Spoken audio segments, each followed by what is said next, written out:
안녕하세요. 수의사로 일하고 있는 30대 후반 여성입니다. 저는 제 스스로 대쪽 같은 사람이라고 믿었습니다.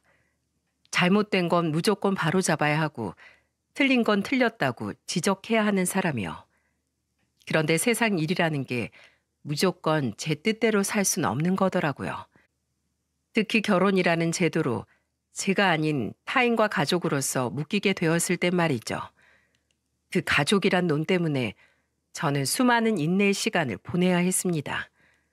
나름대로 평온했던 제 삶을 흔들어 놓은 일생일대의 사건을 많은 분들께 공유해보고 싶어 이렇게 사연을 보내봅니다. 제 성격이 형성되는 데는 어릴 적부터 함께 산 저희 할아버지의 영향이 컸습니다. 할아버지는 고등학교 교장을 역임하시고 은퇴하셨죠. 그래서인지 할아버지는 그런 일을 보고 그냥 지나친 적이 없으셨습니다. 특히 친손주인 저와 오빠에겐 더욱 엄하게 가정교육을 시키셨었죠.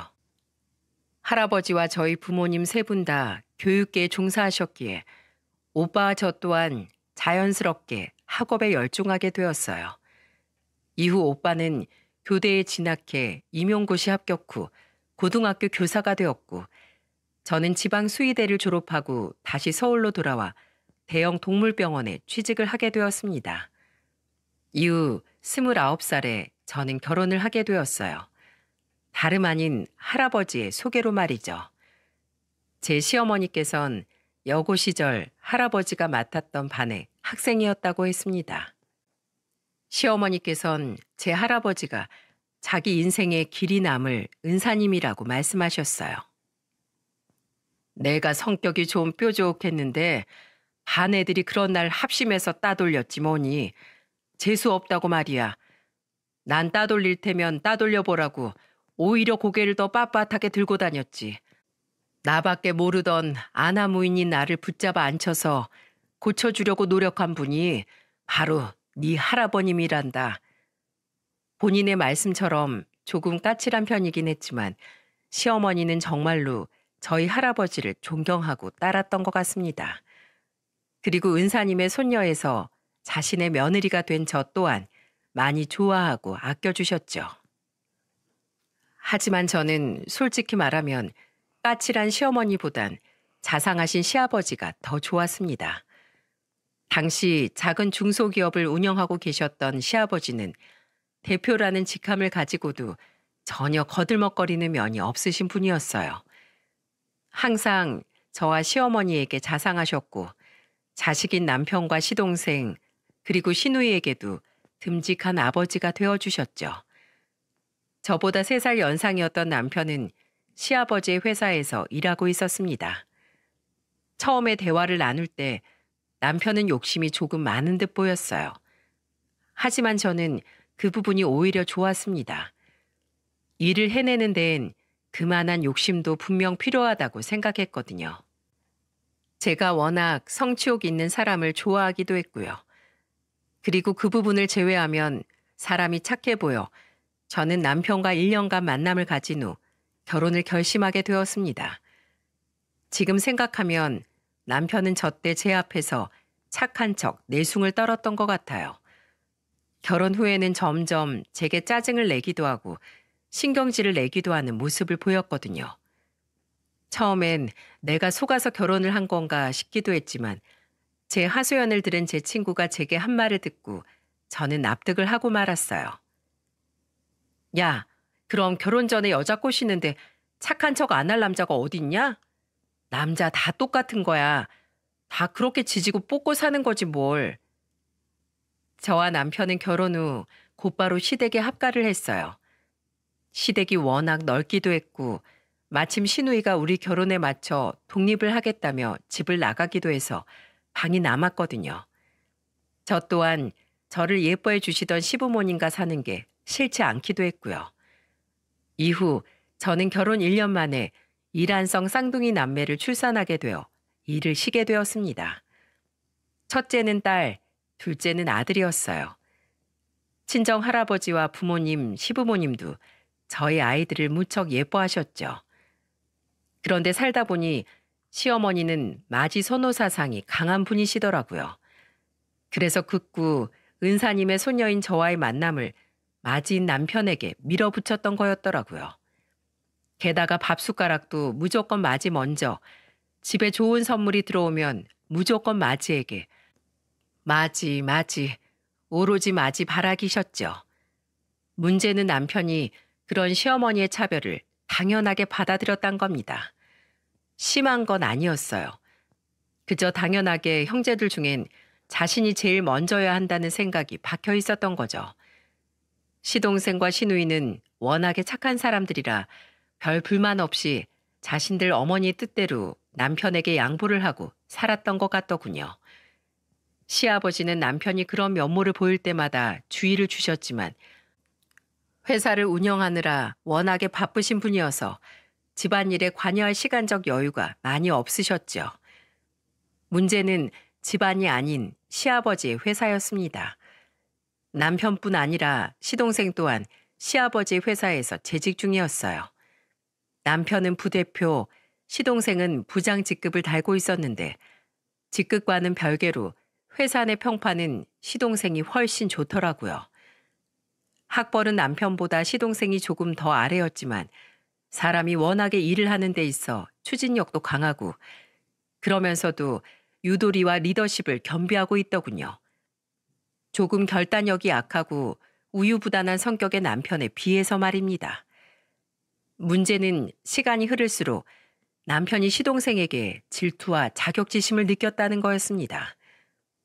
그래도 결혼 초반에는 회사 일을 집에까지 가져오진 않더니 언제부턴가 남편은 집에서도 시동생에게 이유 없이 시비를 걸고 트집을 잡기 시작하더군요. 야, 너 너희 팀 아래 직원 똑바로 간수 못해? 엘리베이터에서 마주쳤는데 그놈 나한테 인사랍시고 고개만 까딱하더라. 누구? 이번에 새로 들어온 주인 말하는 건가? 몰라. 부대표가 새로 들어온 직원까지 일일이 알아야 돼? 가뜩이나 일도 많아서 피곤한데. 아무튼 너 똑바로 좀 해. 설마 일 좀 잘한다고 부대표인 나를 깔보거나 하는 건 아니지? 에이 형, 무슨 말을 그렇게 해. 내가 그 직원한텐 잘 말할 테니까 노여움 푸시고 얼른 식사 잡수세요, 부대표님. 하지만 시동생은 익숙한 듯 남편의 말을 아무렇지도 않게 받아 넘겼어요. 서로 주고받는 모양새를 보아하니 남편의 저런 생트집이 비단 집에서만 그랬던 게 아닌 것 같더군요. 하루는 거실에서 다 같이 둘러앉아 과일을 먹고 있던 때였어요. 남편이 화장실에 다녀오는 사이 시아버지와 시동생이 회사 일 관련해서 무언가 이야기를 나누고 있었어요. 그런데 그 모습을 본 남편이 대뜸 둘 사이에 끼어들어 이러는 겁니다. 뭐야? 왜 회사 일을 부대표인 저 빼고 둘이서만 얘기해요, 아버지? 그리고 이 내용은 제가 모르는 내용인 것 같은데요. 회사 일을 대표도 아닌 네가 왜 다 알아야 하나? 서로 맡은 업무가 다른 것을. 저번에 수철이 얘가 맡았던 일에 문제가 생겨서 잠시 얘기하고 있었다. 형, 작년에 유독 이슈가 많았던 거래처 알지? 거기 관련된 세금 계산서에 뭔가 틀린 부분이 있었나 봐. 그거 좀 해결하려고. 시아버지와 시동생의 이야기를 들은 남편은 날이 있었던 조금 전 태도와는 다르게 갑자기 파하하 하고 웃음을 터뜨리더군요. 그리고 남편이 한 말은 듣고 있던 제 표정을 저도 모르게 찡그리게 만들었어요. 보셨죠, 아버지? 매번 저한테만 실수한다고 뭐라고 하시더니 야, 김수철, 격리도 척척 처리하는 일을 부장이란 놈이 중간에서 놓쳤냐? 한심하다, 한심해. 숫자도 제대로 못 봐서 그 자리에 어떻게 앉아 있을래? 아버지, 저런 놈은 자천시켜서 다시 밑바닥부터 배우게 해야 돼요. 남편은 무슨 일인지 제대로 알지도 모른 채 그저 시동생이 참여했던 일에 문제가 생겼다는 단편적인 말만 듣고 무작정 시동생을 까내리더군요. 그것도 무척이나 신이 난 태도로 말입니다.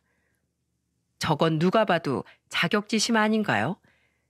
제가 눈살을 찌푸리는데 시아버지는 남편의 말에 기가 찬 말투로 대꾸하셨어요. 야, 임마.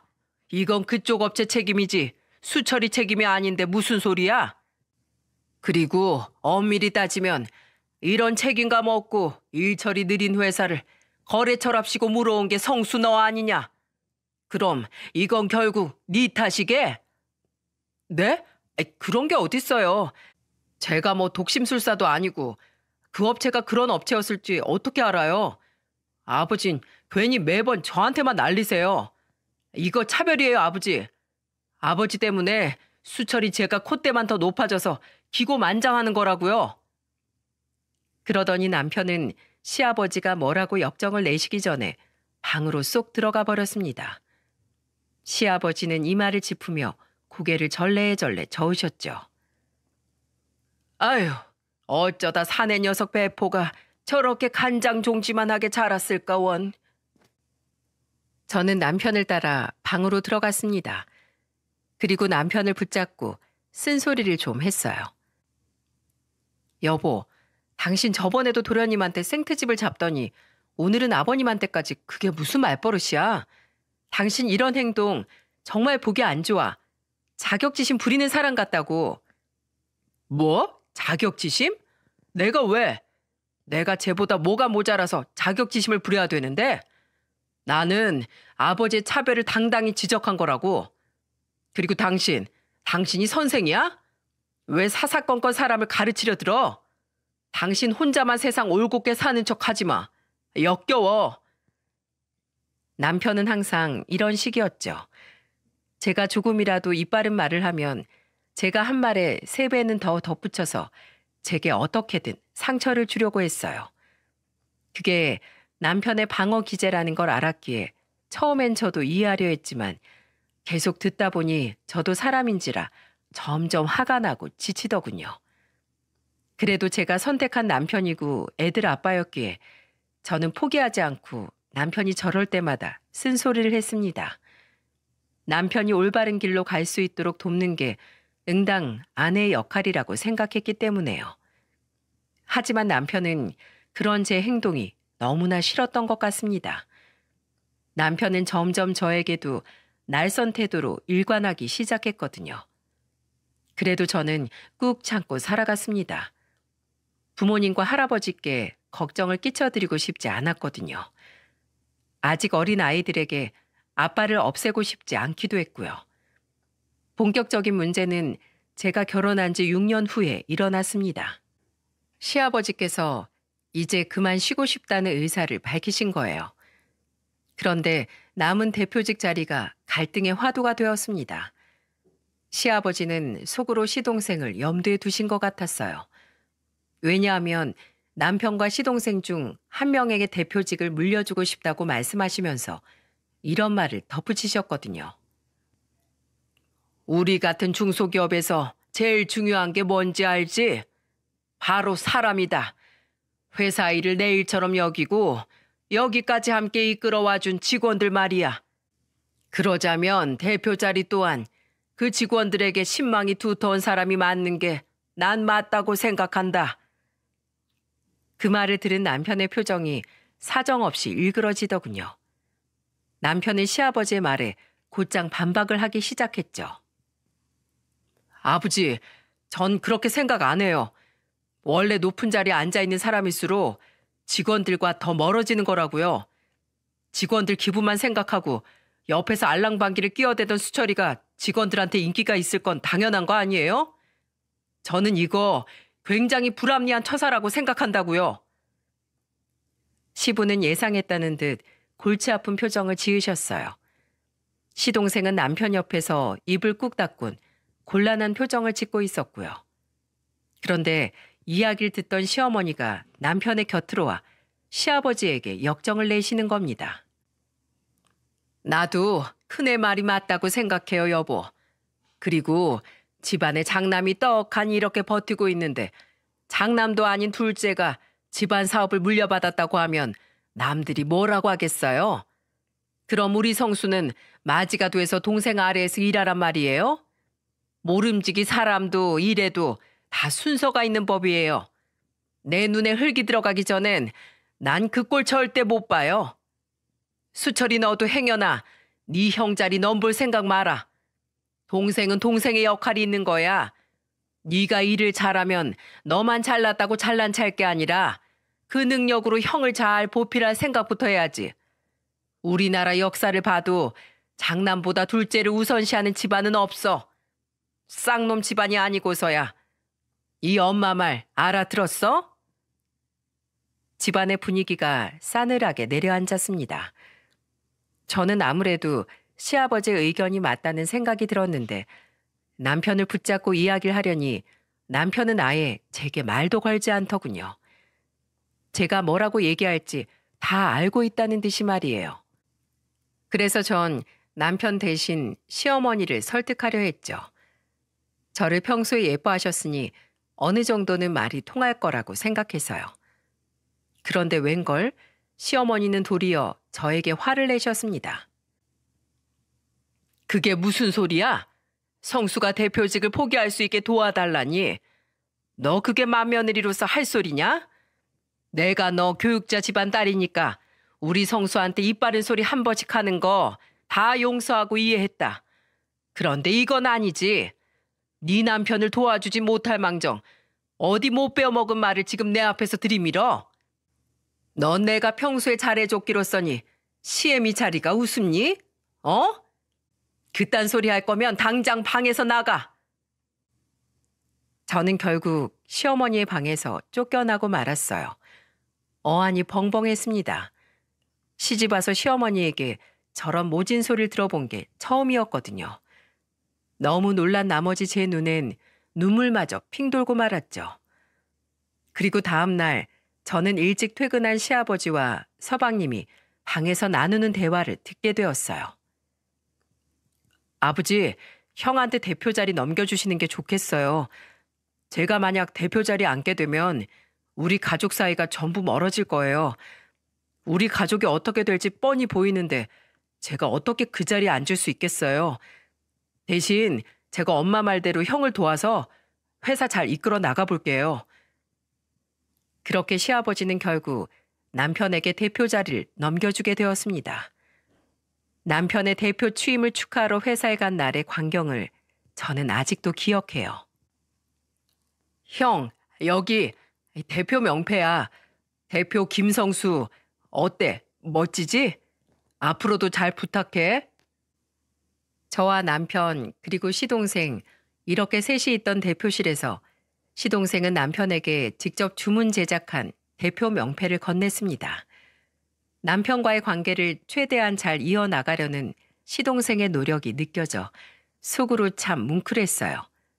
그리고 남편이 원하던 대표 자리를 가졌으니 이젠 정말 집안의 잡음이 없겠다 싶었죠. 하지만 이어진 남편의 말은 저를 무척이나 놀라게 만들었습니다. 남편은 명패를 책상 위에 아무렇게나 놓으며 이렇게 말했어요. 야, 너 앞으로 회사 내에서는 대표님이라고 불러. 존댓말도 꼬박꼬박하고. 알았어? 설마 직원들도 다 보는데 동생이랍시고 반말 찍찍 해댈 건 아니지? 시동생은 무안한 표정을 지으며 콧등을 극적였고 저 또한 그 자리에 있는 게 너무 민망해서 도망치고 싶었습니다. 남편에게 점점 정이 떨어졌어요. 사람이 왜 저렇게 갈수록 못나지는지 정말 안타깝기도 했고요. 이후 시아버지께선 회사 경영에서 손을 떼셨어요. 그리고 남편은 대표를 맡은 이후 무척이나 신이 난 듯 보였습니다. 제 얼굴 핀 것 좀 봐요. 요즘엔 제가 열심히 일한답시고 아주 새벽같이 나가서 밤늦게 들어오는 날이 잦습디다. 시어머니 말대로 남편은 정말 무척이나 열심이었어요. 항상 찡그리고 의기소침해 있던 모습과 다르게 남편의 표정은 점점 밝아졌죠. 반면 시동생은 조금 지쳐 보였지만 아무래도 시아버지가 회사 일에서 손을 떼셨으니 남편만큼 시동생도 힘들 시기라고 생각했습니다. 그렇게 회사는 큰 탈 없이 잘 굴러갔어요. 아니, 별다른 이슈가 없으니 다들 그렇다고 생각을 했죠. 남편이 대표가 된 지 8개월쯤 지난 후였습니다. 저는 남편이 대표 자리에 앉은 후 양가의 도움으로 동네에 작은 동물병원을 열게 되었어요. 유치원에 다니던 아이들은 시부모님이 하원을 도와주셨고요. 그날따라 병원에 사람이 없어 원장실에 멍하니 앉아 있는데 간호사가 원장실 문을 빼꼼 열고 제게 말하더군요. 원장님, 누가 찾아오셨는데요? 저는 의아한 표정으로 밖으로 나가보았습니다. 그리고 저를 찾아온 사람을 보고 저는 깜짝 놀라고 말았어요. 그분은 바로 남편의 수행비서 일을 하던 운전기사님이었어요. 50대 나이의 기사님은 시아버지 회사에서 20년 가까이 일을 하신 분이었어요. 정확히 말하자면 시아버지가 대표이실 적 쭉 시아버지 곁에서 운전을 하신 분이었죠. 시아버지가 대표직을 내려놓은 이후엔 남편의 수행비서 일을 하고 계셨고요. 기사님은 시아버지가 회사 대표로 계실 때 가끔 집에 들어와 저희 가족과 식사를 하기도 했던 분이었어요. 제 손으로 직접 밥을 챙겨드린 적도 있었죠. 그럴 때마다 항상 머쓱하게 웃으며 감사하다고 말씀하신 얼굴이 얼마나 인자해 보였는지 모릅니다. 그런데 남편이 대표가 되고 나서부터는 차츰 웃음기가 없어지셨고 가끔 집 앞에서 마주친 제게도 경계심 어린 눈빛을 보이셨어요. 저는 갑자기 기사님이 변한 이유를 몰라 남편에게 물어봤지만 남편도 어깨를 으쓱할 뿐이었고요. 그랬던 분이 대뜸 집도 아닌 제 병원으로 찾아왔으니 제가 놀랄 수밖에요. 기사님, 오랜만에 봬요. 여기까진 어쩐 일이세요? 네, 사모님, 안녕하세요. 저 드릴 말씀이 있어서 이렇게 실례를 무릅쓰고 찾아왔습니다. 저한테 할 말이 있으시다고요? 일단 이리로 앉으시고 잠시만 기다려주세요. 기사님의 어두운 표정을 보고 저는 우선 기사님을 응접실로 모셨습니다. 시간을 보니 벌써 7시가 넘었더라고요. 어차피 사람도 없던지라 저는 간호사를 일찍 퇴근시키고 병원 문을 잠갔습니다. 그리고는 물 한 잔을 가지고 기사님이 계시는 응접실로 향했죠. 기사님은 컵을 들어 물을 한 모금 마시더군요. 그런데 물을 마시는 기사님의 손이 사시나무 떨리듯 덜덜 떨리더라고요. 게다가 이마에는 어디서 다쳤는지 큰 거즈도 붙어 있었고요. 무슨 일이 있어도 있다 싶어 저는 기사님께 조심스럽게 물었습니다. 아저씨, 무슨 일 있으세요? 침착하시고 그냥 편하게 말씀해 주세요. 괜찮아요.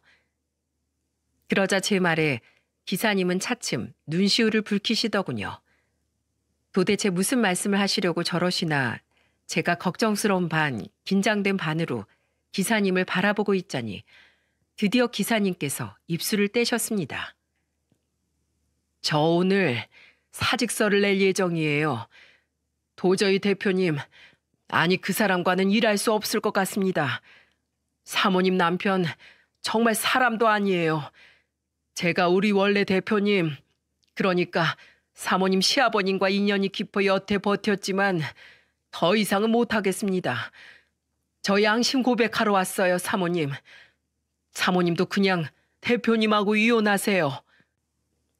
너무 뜬금없는 기사님의 말에 저는 무척이나 당황했어요. 기사님은 가방에서 노트북을 꺼내 전원을 켜시더군요. 그리고 제게 노트북 화면을 보여주셨는데 화면에서 재생되고 있는 영상은 제게 아주 큰 충격을 안겨주었어요. 이건 대체...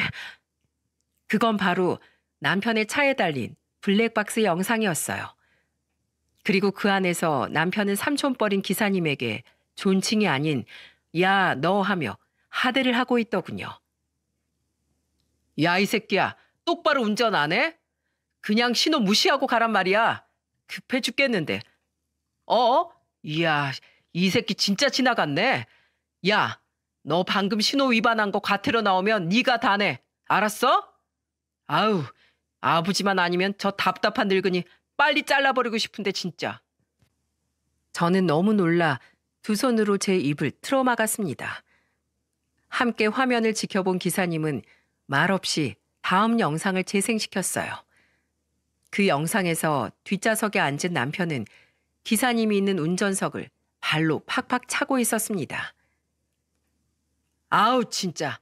야, 내가 향수 같은 거 좀 뿌리고 다니라고 했지? 차에서 늙은이 냄새 난다고. 내가 회사에서 스트레스 받고 차에서까지 이딴 역겨운 냄새를 맡아야 돼? 그러더니 마지막엔 기사님의 뒤통수를 후려치기까지 하더군요. 그 모습을 보는데 경악스럽다 못해 기사님이 불쌍해서 눈에 눈물이 고였어요. 기사님, 이게 다 뭐예요? 저 사람 왜 저래요? 네? 기사님, 여태까지 이렇게 일하셨던 거예요?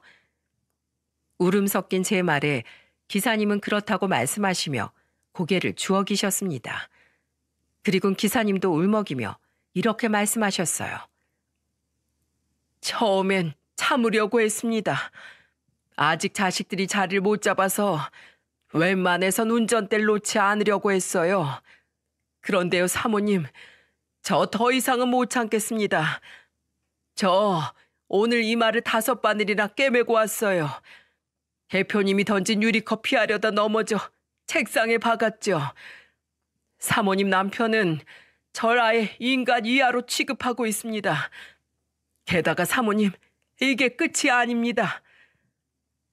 기사님은 덜덜 떨리는 손으로 다음 영상 파일을 재생하더군요. 전 이번에도 남편이 기사님에게 함부로 구는 화면이 나올 거라고 생각했는데 아니었습니다. 다음으로 틀어진 영상을 보고 정말 저는 기함을 했어요. 남편은 야한 옷을 입은 여자와 함께 술에 취해서 차를 타더군요. 심지어 영상마다 여자들은 전부 다른 사람이었어요. 게다가 날이 밝을 때 매일 다른 여자를 데리고 교회로 놀러 다니는 모습들도 있었어요. 운전자는 전부 기사님이었고요. 그리고 마지막 영상에선 남편이 기사님에게 으름장을 놓는 음성까지 아주 선명하게 녹음이 되어 있었습니다. 아저씨, 이거 우리 집에 말하면 당신 당장 밥줄 끊기는 거야. 알았지? 그뿐이야? 내 인맥 동원해서 당신 모욕죄, 무슨 죄란 죄는 다 붙여서 법적으로 망하게 할 거야. 나 한다면 하는 사람인 거 알지? 조심해. 그게 마지막 영상이었어요. 저는 입을 떡 벌린 채 할 말을 잃었고 기사님은 제 앞에서 죄인처럼 고개를 푹 숙이고 있었어요. 그리고 한 차례 침묵이 지나자 기사님은 울먹이며 제게 이렇게 말씀하셨습니다. 이 영상들은 전부 대표님 차 블랙박스 영상들 복사본입니다. 사모님께 드리려고 집에 있는 원본을 복사해 왔죠. 사모님, 대표님은 이렇게 집에다 회사에서 일한다는 핑계를 대고 술집 여자들과 함께 놀러 다녔어요. 사모님, 죄송합니다.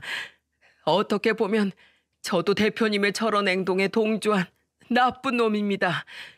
사모님을 배신하는 것 같아서 저도 마음이 너무 안 좋았는데 잘리지 않으려면 저도 어쩔 수가 없었어요.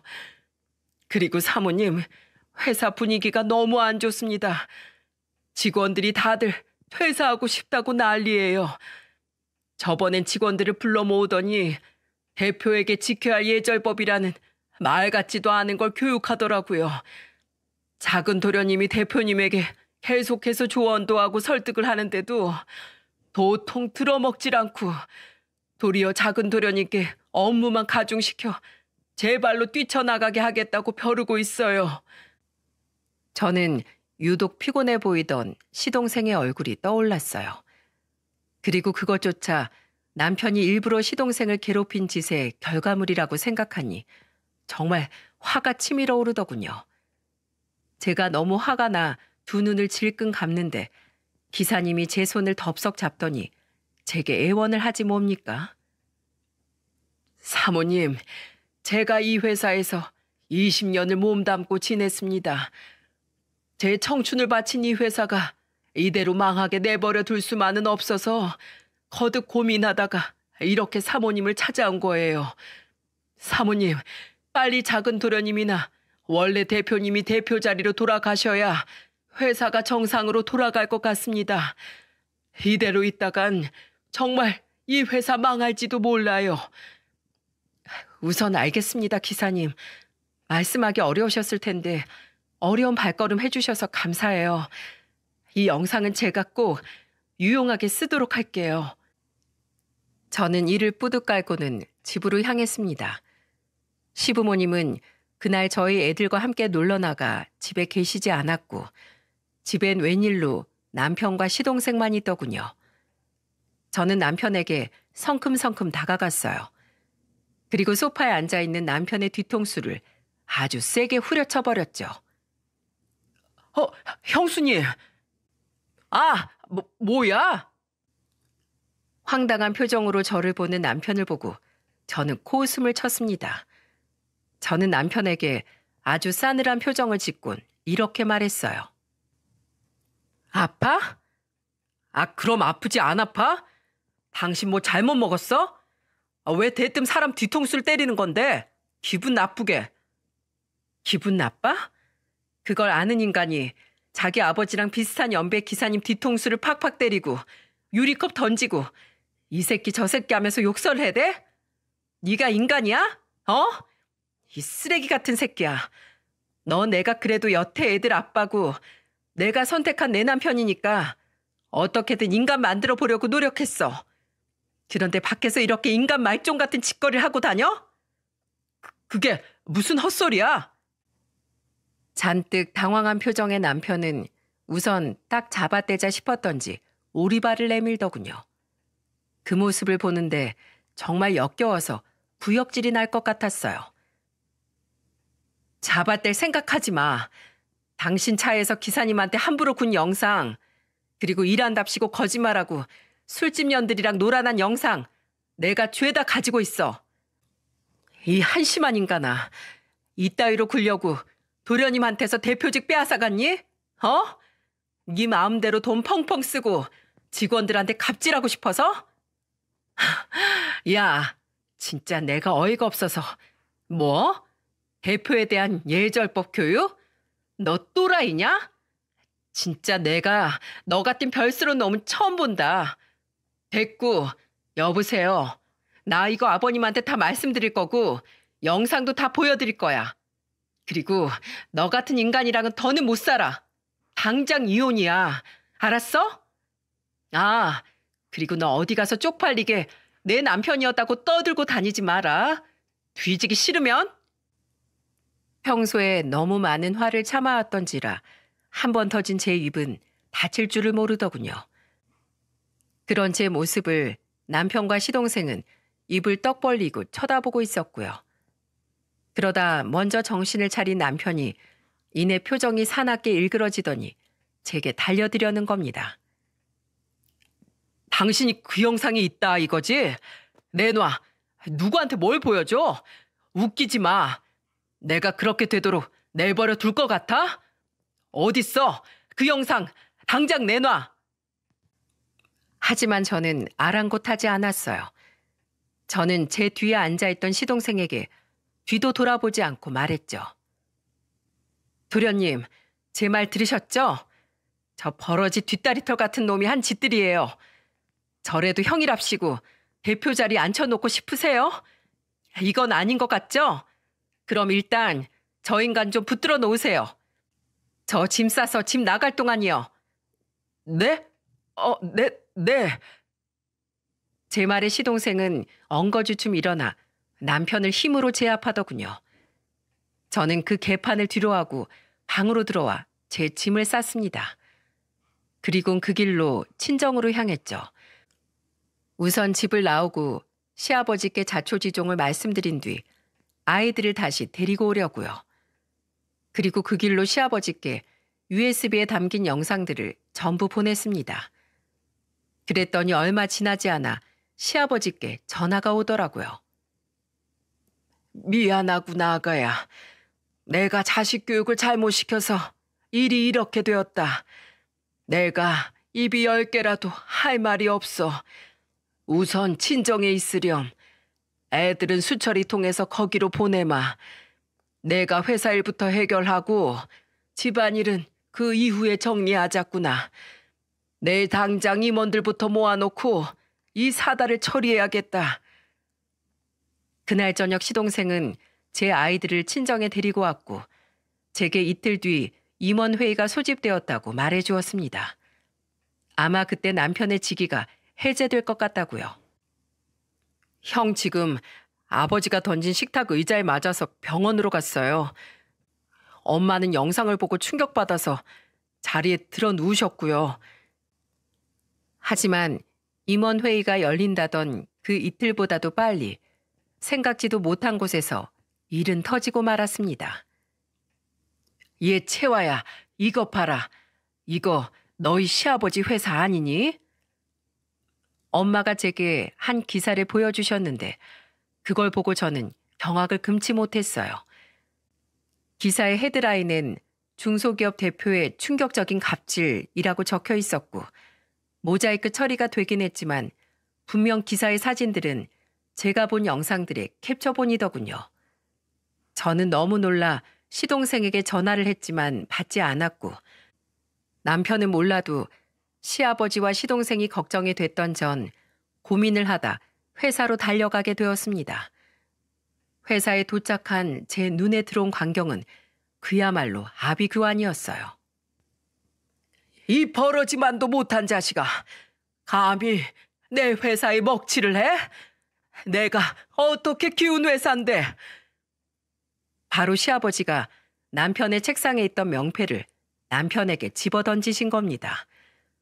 유리로 된 명패는 바닥에 떨어지며 와장창 박살이 났고 잽싸게 날아오는 명패를 피한 남편은 시동생의 등 뒤로 숨기 바쁘더군요. 나중에 시동생에게 들으니 기사님의 이마에 난 상처를 본 기사님의 아들이 눈이 돌아 기사님께 있던 원본 영상들을 인터넷에 죄다 뿌린 거더라고요. 야, 너 당장 대표이사직 해임이야. 알았어? 대표고 뭐고 두 번 다시 내 회사에 발도 들일 생각하지 마. 아버지가 어떻게 마음대로 절 잘라요? 대표는 저라고요. 그 와중에도 입만 산 남편 놈은 시아버지께 겁먹은 목소리로 대들더군요. 그 말에 시아버지는 코웃음을 치셨지만은요. 야, 이 회사 지분 명의 아직 내가 다 가지고 있어. 내가 혹시 해서 네 이름만 먼저 대표직에 올려놓고 하는 거 봐서 지분도 주려고 했건만 넌 도저히 안 되겠다. 너는 대표할 깜냥이 안 되는 놈이야. 너 내 직원들 함부로 대한 죄, 내 회사 명예를 아주 바닥으로 꼬라박은 죄, 그리고 내 며느리 눈에서 피눈물 나게 한 죄, 내가 네 죄값을 톡톡히 치르게 해야겠다. 너 당장 짐 싸서 내 회사에서 나가. 내 회사에 네 발가락 하나라도 들일 자리 없으니까 당장 꺼져. 그리고 내 집에서도 나가. 그날 남편은 결국 회사에서도 잘리고 집에서도 쫓겨났습니다. 시아버지께서 한 원룸 전세를 얻어 그곳으로 남편을 쫓아냈더군요. 짐도 용달차를 불러 전부 실어보냈고요. 그리고 회사 경비 아저씨께 남편이 찾아오면 당장 쫓아내라고 으름장을 놓으셨다네요. 그러니 안심하고 집으로 와서 이야기 좀 하자던 시아버지 말에 저는 그 집으로 찾아갔습니다. 집에 들어가 보니 거실 소파에 시아버지와 시동생, 그리고 고개를 숙인 시어머니가 앉아있더군요. 아버님, 어머님, 말씀드린 대로 저 이혼할게요. 저 그 사람이랑 더는 못 살 것 같아요. 그동안 제게 잘해주셔서 감사하지만 제가 못 살겠다는 이유는 말씀 안 드려도 아시겠죠. 아이들은 애들 아빠한테 남겨놓을 순 없으니 제가 데리고 갈게요. 저의 단호한 말에 시아버지는 제 손을 꼭 잡고 애절하게 말씀하셨어요. 그래, 당연지사 그래야지. 그런데 아가, 이혼하더라도 우리와의 인연은 끊지 않으면 안 되겠니? 우리 예쁜 손주들과 우리와의 인연은 부디 끊지 말아다오. 내 이렇게 부탁하마. 그 대신 내가 애들 자라는 동안 드는 모든 경제적 지원들 다 해주마. 아가, 미안하다.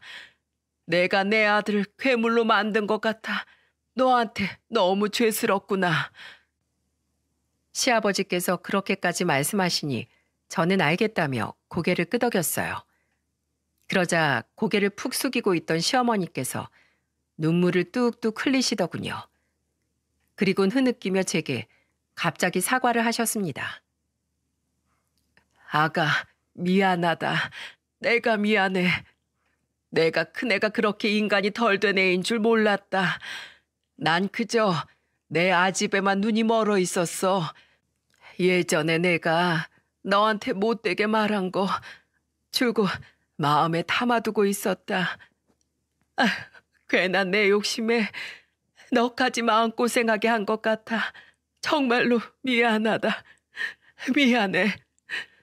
그때 내가 네 말을 듣고 큰애를 말렸더라면 일이 이 지경까지 되진 않았을 것을.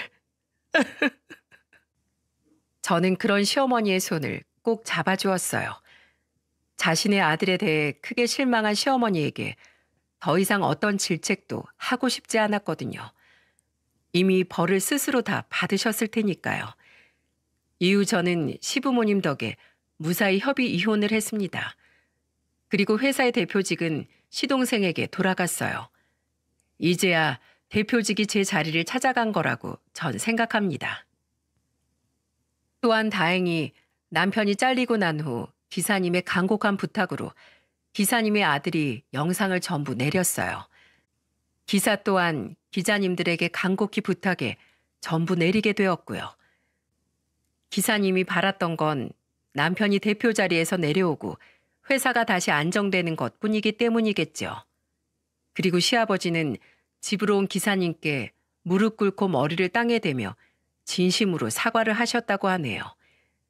기사님은 오히려 자신이 부덕한 탓이라며 회사에 누가 된 건 아닌지 걱정을 하셨다고 하고요. 끝까지 회사를 생각해 주신 기사님께 시아버지는 퇴직금 명목으로 큰 돈을 챙겨주셨다고 합니다. 기존 퇴직금에 훨씬 더 큰 웃돈을 얹어주셨다고요. 솔직하게 말하면 그 돈을 받지 않으신다고 할까봐 기사님께는 그 사실을 비밀로 했다고 하네요. 그리고 이혼이 마무리된 지 얼마 지나지 않아 남편에게서 전화가 왔습니다. 저 또한 아이들 문제로 이야기할 것이 있어 전화를 받았죠. 그런데 남편은 제가 전화를 받자마자 대뜸 이 지랄을 떠는 겁니다. 여보, 잘 지냈어? 우리 마지막이 좀 안 좋았지? 여보 미안해.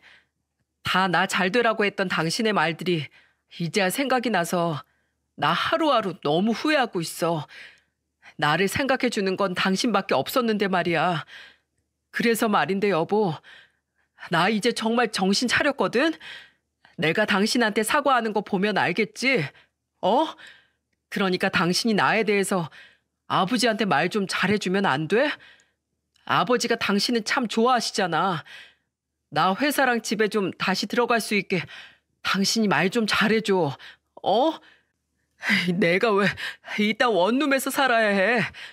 아버지가 나한테 이 원룸 전세금 먹고 떨어지래. 앞으로 살아생전엔 땡전 한 푼 줄 수 없으니 나 혼자서 잘 먹고 잘 살아보라셔. 집에 들어올 생각은 꿈도 꾸지 말라고. 참 한심해서 한숨이 나오더군요. 이런 놈을 제가 남편이랍시고 데리고 살았다는 게 창피했어요. 저는 남편에게 한마디를 하곤 전화를 끊었습니다. 용기 있으면 네가 네 발로 아버님 찾아가.